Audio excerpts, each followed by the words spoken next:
Welcome back to Toil, episode 6.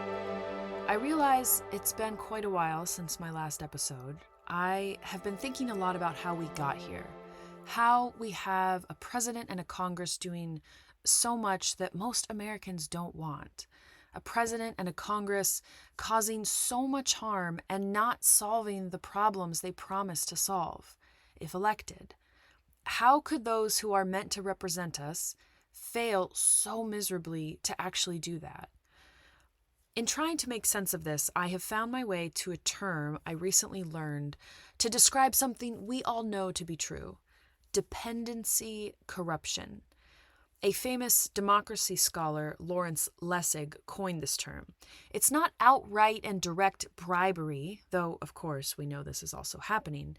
It's something more subtle and harder to fix, and it's been our political reality long before President Trump and the cowardly Congress we now have. And the root of this problem? Money. Surprise, surprise, right? For a long time, we have not truly had a representative democracy because our representatives have to spend the majority of their time raising money from a tiny slice of wealthy Americans just to stay in office. It costs a lot of money to run for office, and most voters don't have a lot of money. So representatives and candidates depend on this small group of wealthy Americans and their corporations to fund their campaigns. And when a representative's political survival depends on this small wealthy group, that group starts to shape how they think. What problems seem solvable? Whose concerns feel urgent? What fights feel worth having? That's not democracy. That's a system where the wealthy basically get 2 votes, one at the ballot box and one with their checkbook. And the checkbook vote counts more. And this was true before Trump, across both parties. And until we fix it, nothing else we care about, fair wages, education, healthcare, housing, prices, clean air, none of it gets fixed either.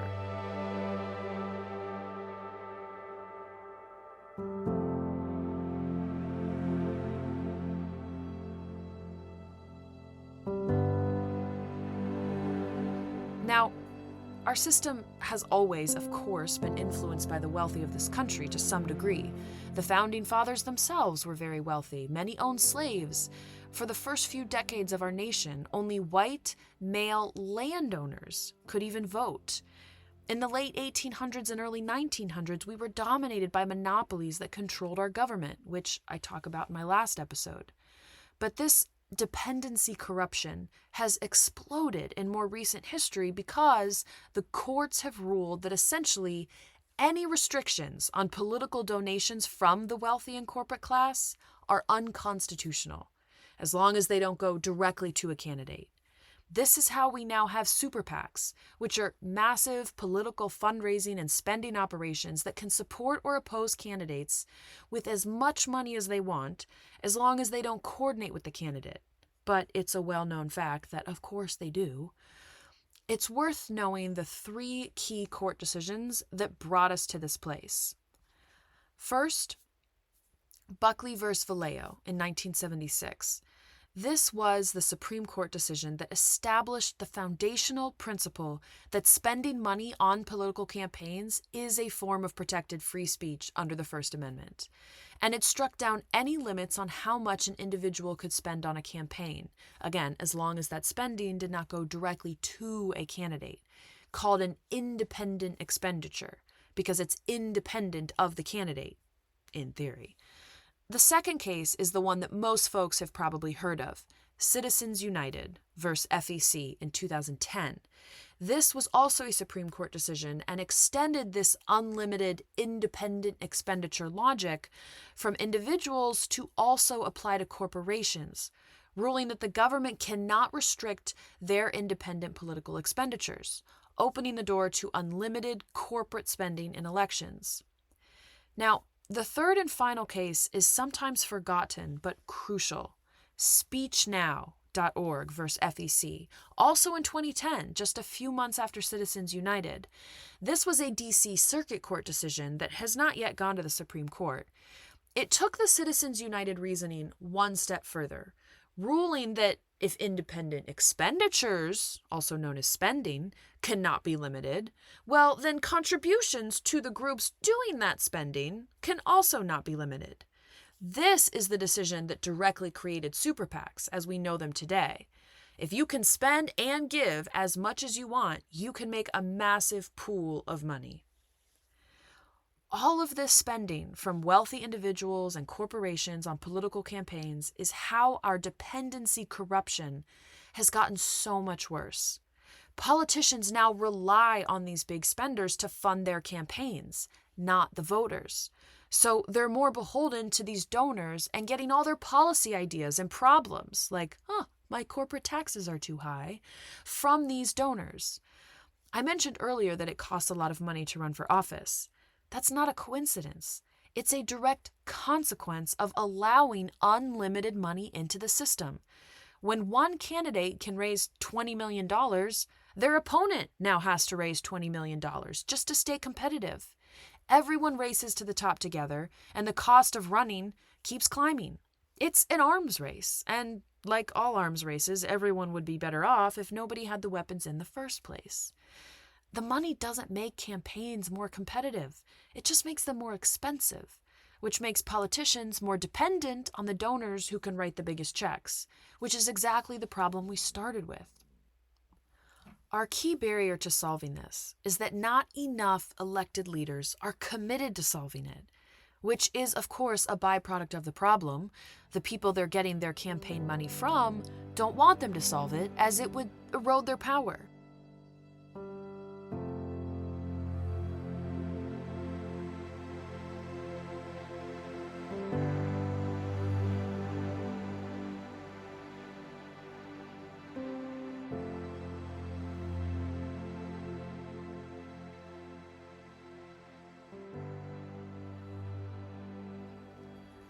I've been inspired lately by reading Thomas Paine's Common Sense from 1776. Many of us likely read this in high school and have long forgotten. Much of it is relevant to our crisis of democracy today. At the time, George Washington was actually having trouble recruiting men to fight in the Revolutionary War against the British. Paine's Common Sense was an attempt to convince the people of the merits of a representative democracy, where the people could choose and be represented by their own leaders, instead of being ruled by a king who did not care what they, the people, wanted. He wrote that our representatives are those, quote, who are supposed to have the same concerns at stake which those have who appointed them, and who will act in the same manner as the whole body would, were it present. And that, quote, the elected might never form to themselves an interest separate from the electors. Does anyone actually think this is true today? That those we have elected are acting as we all would were we present? That they haven't formed interests separate from the rest of us? About a decade ago, professors at Princeton and Northwestern looked at 20 years of data across nearly 2,000 public opinion surveys and compared it to policies that ended up becoming law. They found that the opinions of 90% of Americans had essentially no impact at all on what became law. I link in the notes to the study. This dependency corruption is eating away at our representative democracy. But the courts say our Constitution doesn't allow us to prohibit it. Okay, well, whether or not we agree with that assessment, we cannot rely on a future court simply overturning those decisions, and even if they did, it would take decades, and it would still be subject to another future court overturning it again. So we must amend the Constitution to explicitly allow us to prohibit this money and influence in our elections. Our fellow Americans have already amended the Constitution 27 times in our history to make us better. We can do it a 28th time. So, first things first, how do we pass a constitutional amendment? Logistically, we can't fight for what we don't understand. So, let's go back to some high school basics, as outlined in the Constitution's Article 5. There are 2 steps to pass a constitutional amendment. First, it must be proposed, which can be done in two ways, by either both the House and Senate passing the proposal with a 2/3 majority in each chamber. But good news, it does not require the president's signature, and members of Congress have actually been introducing joint resolutions proposing this amendment every year since Citizens United and Speech Now were decided in 2010. Of course, getting the 2/3 majority in each chamber has been the key obstacle. But we have a second way to propose a constitutional amendment. 2/3 of state legislatures, so 34 out of 50, submit applications to Congress calling for a national convention for proposing amendments. Now, this method has never successfully been used, but it has come very close to working. As recently as the 1980s, in fact, 32 states submitted applications for a balanced budget amendment, only 2 shy of the 34 needed. Second, the proposal needs to be ratified. And we also have 2 options for this that Congress gets to choose. First, 38 out of 50 of state legislatures must vote for it, or states form ratification conventions where representatives, different than the ones that are currently in the state legislatures, different representatives are elected for the sole purpose of voting on the amendment. And then you need 38 out of 50 of those state conventions to approve the proposal. This may be our best shot, as politicians at the state level in both parties have also fallen victim to dependency corruption. In fact, this method was used to pass the 21st Amendment, which was overturning the 18th Prohibition Against Alcohol Amendment. This method was used then as the existing legislatures at that time were captured by the strong prohibition lobby. And that's how we get a constitutional amendment. We propose it, and then we ratify it. Of course, this will be difficult and take years, and many organizations have been working on it already. But I think we as a nation need to believe that we can do big things again. I think despair has led us to throw up our hands or hide inside and not even attempt the greatest solutions. But this nation has passed a constitutional amendment 27 times in our short history, and I bet you every time there were powerful forces fighting against those amendments. We can absolutely defeat those forces again, but not if we don't even believe in trying. And we know Americans want this.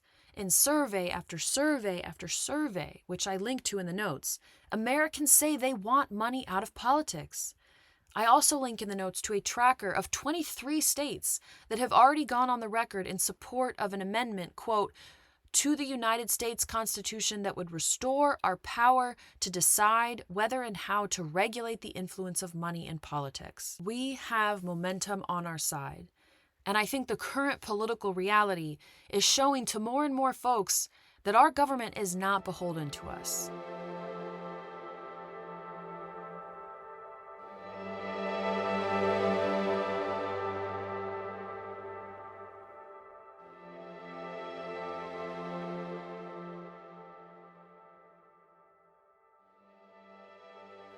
Now, there are organizations doing the strategizing.